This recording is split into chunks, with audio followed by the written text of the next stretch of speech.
ایک عرصہ ہوا میرے عزیزو، مسلمانوں کے ہاں سے اسلام کا جو ماحول ہے وہ نکلتا چلا جا رہا، ماحول نہیں رہا۔ اور جب اسلام کا ماحول نہ رہا تو اسلام کا تصور بھی مٹتا چلا جا رہا۔ چند نابینے تھے، نبینے،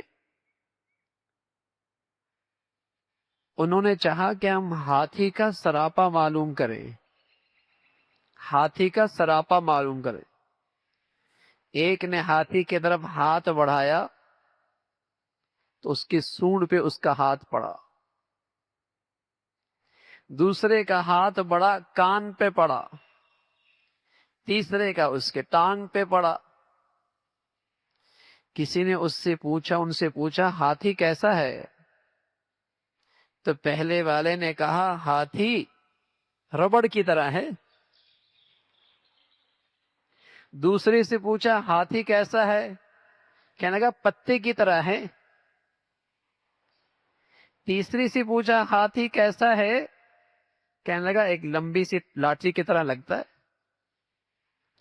ان نبینوں کا جہاں ہاتھ پڑا انہوں نے سمجھ لیا کہ سراپا ہاتھی کا یہی ہے، ہاتھی کا سراپا یہی ہے۔ میرے عزیزو، جب سے قومی سطح پہ، اجتماعی سطح پہ، مسلمانوں کے اجتماعی ماحول میں اسلام کی ضرورت کا احساس ختم ہو گیا، اسلام کی ضرورت کا احساس ختم ہو گیا، نتیجہ کیا نکلا؟ جس کے ہاتھ میں اسلام کا جتنا حصہ آیا اس نے سمجھ لیا سارا اسلام یہی ہے۔ جس کے حصے میں جتنا حصہ آیا اس نے سارا اسلام وہی سمجھ لیا۔ جس نے اپنے ارد گرد کے ماحول میں صرف عید کی نماز دیکھی اس نے کہا عید ہی سارا اسلام ہے۔ جس نے صرف جمعے کی دیکھی اس نے کہا صرف جمعہ ہی اسلام ہے۔ جس نے سارا اسلام مسجد تک سمجھا، دیکھا یہی، اس نے سمجھا سارا اسلام صرف مسجد کا نام ہے۔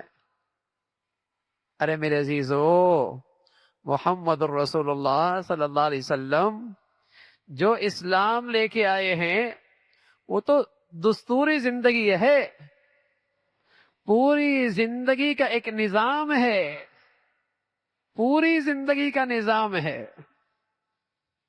مسلمان کی 24 گھنٹے کی زندگی وہ مسلمان نظر آئے، وہ اللہ کا فرما بردار نظر آئے، وہ محمدی نظر آئے،